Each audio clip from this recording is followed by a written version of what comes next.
Hello everyone, this is Suneve and I'm coming to you with You'll Learn to Love Me, a Yandere Masky X-Reader by FluffyWubs. We're going to be starting off with Chapter 32. It's been, 3 days since I've seen Masky? He hasn't been back ever since he had to do those errands. Helen was the one to occasionally come visit to give me decent food and give me a few drawing lessons. But I usually had to leave early or the visiting time would be over before I even knew it. At the moment, I was waiting, along with Helen, for the nurse to bring me a wheelchair. Samantha said it would be best to start getting used to the wheelchair by doing a few test rounds around the hospital. Helen entertained himself with his sketchbook while he waited, as usual, as I patiently waited by watching a bit of TV. It took longer than I expected it to, but after a couple of minutes, Sam finally came in, pushing an empty wheelchair inside the room. Sorry it took so long. It took a few tries to find a decent wheelchair that wasn't either taken or, well, dirty. She shuddered at the last word before pushing the door wider open with her foot to push herself and the wheelchair further into the room. She wheels over to the side of the bed and makes sure the wheelchair is as close as possible to the bed. I looked down at the wheelchair and pursed my lips before looking at my legs that were under the covers. I can barely move. How would I get one leg out of the bed? Samantha waddles close to the bed and clears her throat. Okay, now I just need to place you on the wheelchair. Just tell me if I accidentally hurt you, okay?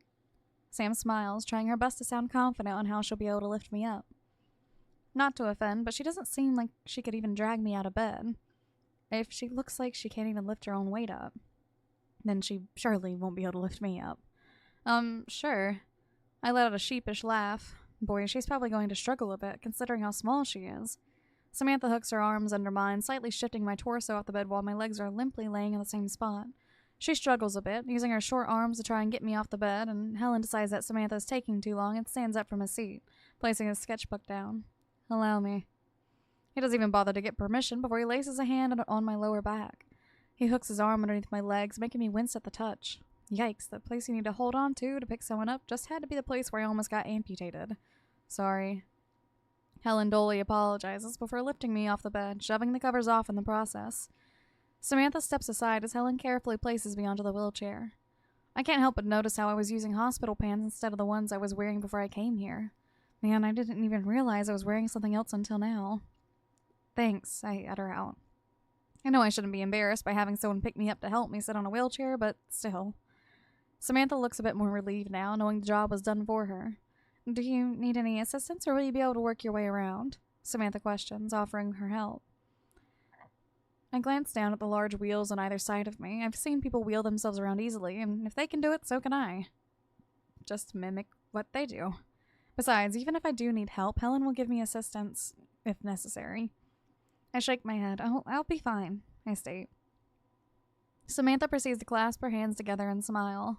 Great, well, yeah, explore as much as you'd like, and you know how to call me. Sam gives my shoulder a quick pat and shoots me a smile before walking out of the room.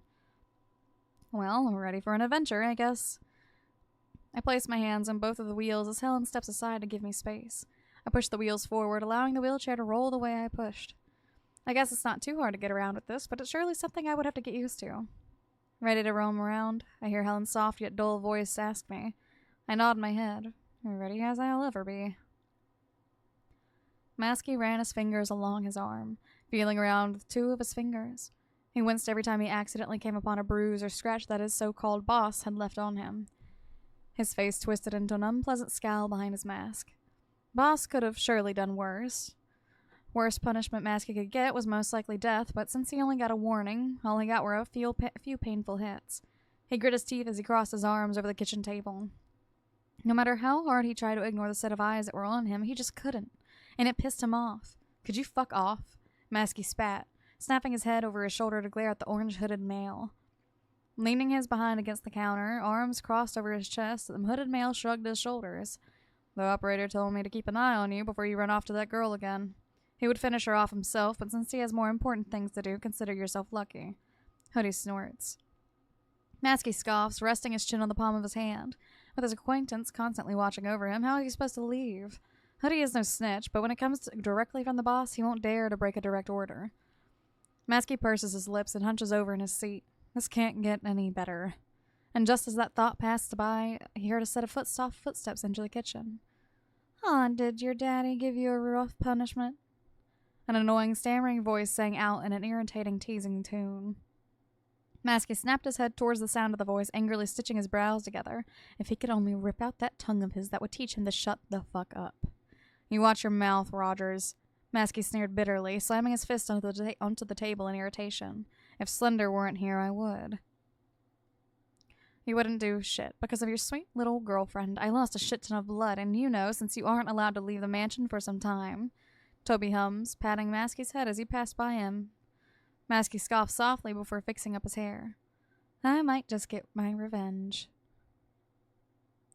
Taking a stroll around the hospital was actually a good way to meet other patients.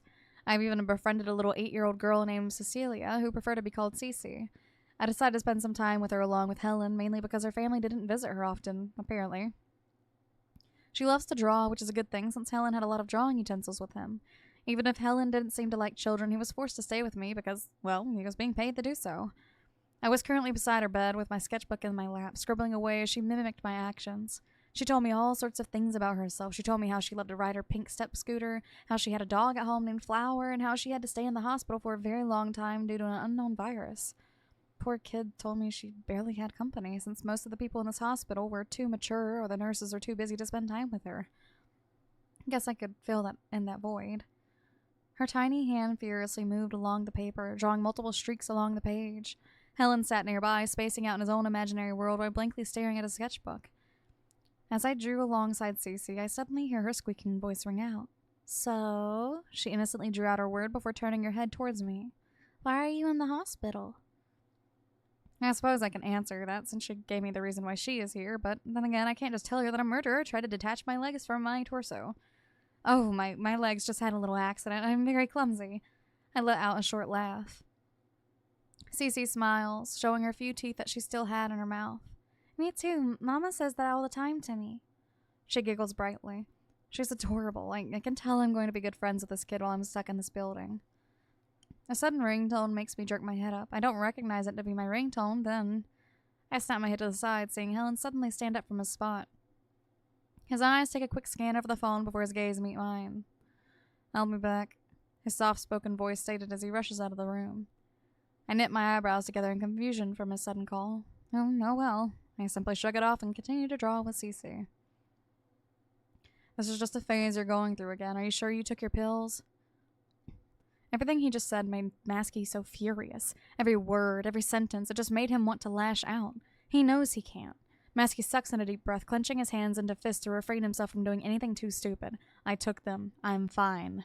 Masky seethed through clenched teeth as he turns to look at Hoodie. Hoodie lifts his shoulders for a couple of moments. You're doing the same shit as before. You find a chick, obsess over her, fuck her, and then proceed to dump her in a ditch. This is a bad habit of yours. Hoodie sighs, lowering his shoulders along with a shake of the head. Masky scoffs. This is not different. You said the same thing about 15 girls. Oh, she's special. Well, she's something different. You're just sexually frustrated, but you're not accepting it. Hoodie firmly spat out, resting the back of his heel against the wall of the hall. Masky bit his bottom lip, trying to contain the line of curses he had ready to spit out. Hoodie is wrong. He's never right. Don't listen to him. I couldn't care less about the shit you do, but this is getting out of hand. It's distracting you from your work.